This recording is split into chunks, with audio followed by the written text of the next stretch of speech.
en welkom hier so by Farm Space. Ons is vandag hier by Saamstaan Voere. Ek praat met Dewald. Hy gaan ons meer vertel waar kom hulle vandaan en hoe sien hulle dierevoeding. Dit is regtig interessant. As jy ooit gewonder het hoe kan hy bees vir jou dalk nie wil vet word nie, luister 'n bietjie hierso. Dewald, hoe lyk dit? Wat met jou job? Wat doodstil rustig, die dinge loop. Okay, verduidelik my gou vinnig voor ons by die fabriek net so vinnig uitkom. Saamstaan Voere, wie is julle, waar kom julle vandaan, hoe werk julle? Saamstaan Voere is al so 25 jaar in vrede. Ja, die idee was, vir 'n boer is dit baie moeilik om beheer te hê oor jou produkpryse, maar waar jy kan beheer hê is oor jou insette. So dis 'n groep boere wat probeer het om hulle veevoer insette meer beheer oor te hê, oor wat dit kos in die eerste plek en oor die tweede plek oor vir hulle ingaan en die kwaliteit daarvan. So dit is waar die droom begin het. Klomp 10 ooms, ja, 25 jaar terug het dit begin. So sê gou vir my, as dit kom by veevoer formulasie, wat is jou uitgangspunt? Wat is daai enkel belangrikste ding? Hoe bepaal jy wat 'n dier nodig het of nie nodig het? As ons voorformuleer, begin ons altyd by wat het 'n boer op sy plaas. Want dan elke plaas se bodemgesteente is verskillend. Ja, dit is eenvoudig. As jy na plaas toe loop of kyk in 'n land, daar's rooi grond, geel grond en swart grond oor dieselfde land. So as jy dit 'n strek rondry, dit verskil die hele tyd. So elke plaas se bodemgesteente is verskillend. Die feit daarvan is dat die gras wat daar groei ook verskillend is in terme van hulle voedingswaarde, maar ook van hulle makrominerale en mikrominerale in dit.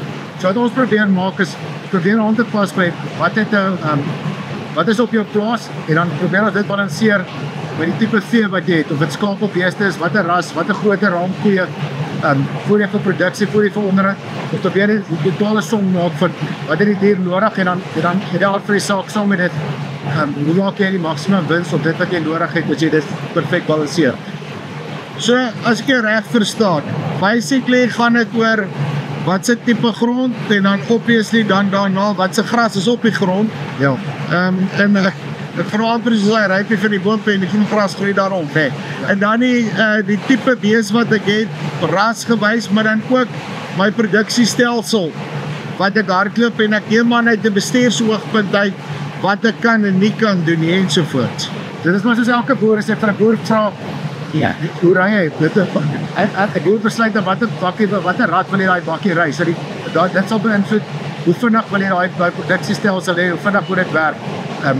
As pryse laag is, dan dink ek moet ons in eerste en tweede rad ry, as pryse lekker warm is, dan dink ek dan kan jy laat waai, jy kan in 6de rad sit in die vet sê selfs.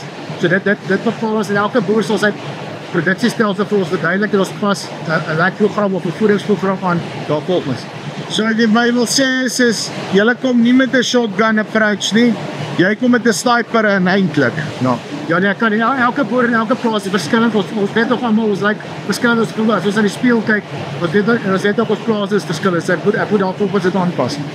Okay, maar nou daai uitgangspunt dit is nou een ding om dit op papier te sê, maar 'n totale ander partytjie as dit kom hier waar ons nou staan. Want hoe gebeur dit dat jy moet dit reg kry om vir 'n boer letterlik tonne voer te kan deurgee wat pas gemaak is vir sy boerdery, sy beeste ensovoorts. Hoe doen julle dit? In die aard van die saak begin ons met 'n gesprek. We sit saam met 'n kliënt en jy probeer sy prentjie of sy model in sy kop kry. Die volgende stap sal wees, ons gaan trek grasmonsters op sy plaas spesifiek. Ons het 'n paar plase per plaas, sodat ons 'n profiel kan bou van wat lyk sy spoormineraal status. Die ander ding sal wees, ons kyk na sy tipe vee, wat het medium rand, groot rand tipe diere. Hy sal wil sê, wat het weidingsbeginsels volg, het hy hoë drukstelsel, het hy wisselwysstelsel, het hy groot kampe, miskien skryf hy goed seisonaal. Vat ons dit al saam en ons probeer op einde van die dag iets formuleer wat binne sy behoefte gaan pas. En dan, okay, so nou het jy goed geformuleer. Hoe werk die produksie van daai ding dan nou, dat ek seker maak dat ek elke keer die regte goed op my plaas kry?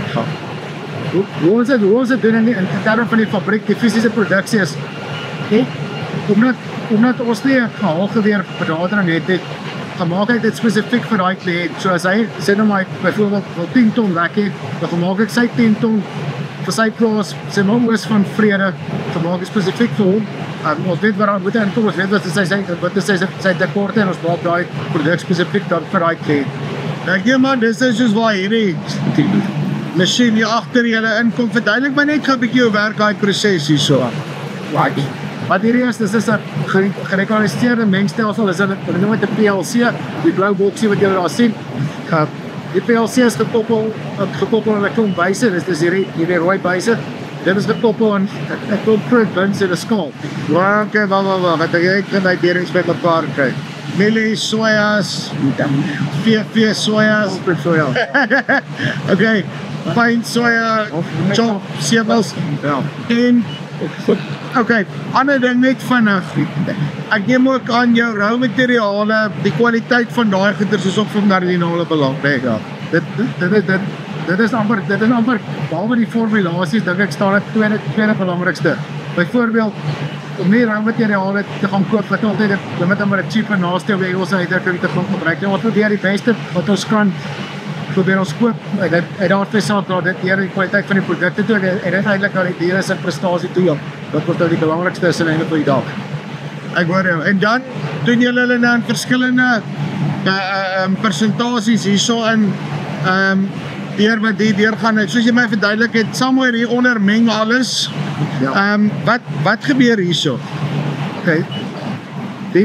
So dat julle gewys het in die buise, die makrogoed sal getrek word daardeur, maar daai laaste sommer 5%, dit is dan wat elke plaas gewoonlik verskil. Dit is dan byvoorbeeld giet vir spoorminerale, medikamente as jy een van 'n siekte issue het, dit kan giet wees soos byvoorbeeld iodofore wat sal help met verbetering in voedseltreffendheid of met kokseriose. Daai klein goedjies het ons dan hier met die hand word afgeweeg en ons sit dit dan met die hand by. Ja, soos ek hierdie ding amper reg verstaan is dit soos 'n baie fancy kunsmisaanleg. En nou kunsmisaanleg is al klaar fancy, maar die ding nog 'n bietjie meer, nee. Ja. Dit is reg ja, man. Want nou by kunsmis probeer ons 'n korrekte toediening vir hektaar doen. By veevoer is mos anders, daai dier gaan na 'n lek bak toe en hy vat 'n hapie vol. So ons moet sorg dat elke hap wat daai dier vat perfek gebalanseerd. Liewe ouers. Ja. So jy werk fyn, nee. Veevoer is baie fyn as kunsmis, ja. Sê gou vir my uit die aard van die saak uit, nee. Vat hierdie meer werk op die einde van die dag, maar dit is pas soos presisie boerdery en mielies en al daai goeie so. Dit vat 'n bietjie meer werk, maar waar lê my hoofwaarde toevoeging as ek hierdie roete stap want jy vat dit nou letterlik na precision livestock toe. Nou jy is nou op presisie eintlik op beeste wat jou voer aanbetref en jou aanvulling het. Alhoewel jy met 'n ekstensiewe dierwerk wat daar buite op die veld is dit amper presisie boerdery op daai dier. Maar as dit nou weer overkill nie, gaan nie maar net alright wees daai nie. Waar lê my hoofwaarde toevoeging as ek hierdie benadering volg? Nou 'n gemiddelde ekstensiewe veeboerdery is voer ten minste 70% van jou uitgehaal. Dit keer dalk 'n bietjie meer. Op 'n ekstensiewe boerdery. Op 'n ekstensiewe boerdery, ja. So voer is nog steeds 'n baie groot deel van dit wat jy ekspandeer. Dus ek jou 70% terugvat op na 65 of 60% het ek weer dadelik 'n klomp geld gespaar. Dis die een kant toe. Die ander kant toe, ons is vreeslik maklik om te veralgemeen en sê 80% is 'n goeie kalkpersentasie. Maar jy kyk wat kos grond, wat kos rente, wat kos al die ander insette. Dan wil ek gaan op baie meer as 80, ek wil na 90% toe gaan, en as ek kan 95% en al die dit kan reg kry. So jy vir die fyn goed per se reg doen. Dit weer dit te reg kry. Ek hoor jou, en die kort en die lank is, die ekonomie raak nie makliker nie, en sê net daai koste knip dan, die sels is 'n prysnemer aan al twee kante, so hierdie is weer een van daai metodes hoe ek net beter boer op die einde van die dag. Op jou plaas, op jou spesifieke plaas met sy stel omstandighede, en ook jou bestuurstyl, dit is wat ook belangrik is. Uitstekend, Dewald, dankie baie. Right, dit is Dewald hier van Saamstaan Voere. Net so 'n bietjie oor hoe hulle die dinge sien en so voort. So ek dink ek like hierdie benadering. Enige ou wat jy werk met 'n lewendige ding, nee. Mielies is nog iets anderster. As jy ook As jy hierdie jaar 'n moeilikheidjie het, dan try jy maar volgende jaar weer. Kan jy weer deurtrek. Wees nie noodwendig so nie en jy wil seker maak dat daai fabriek wat op jou plaas rondloop vir jou die beste moontlike bang for buck terug in jou sak sit. So, as jy belangstel, kom met saamstandsvoere in kontak, gesels 'n bietjie met hulle en dalk is hulle daai ouens wat jou na die volgende vlak toe vat op jou plaas. Dis die Buffalo Spice af, tot volgende keer. Groete.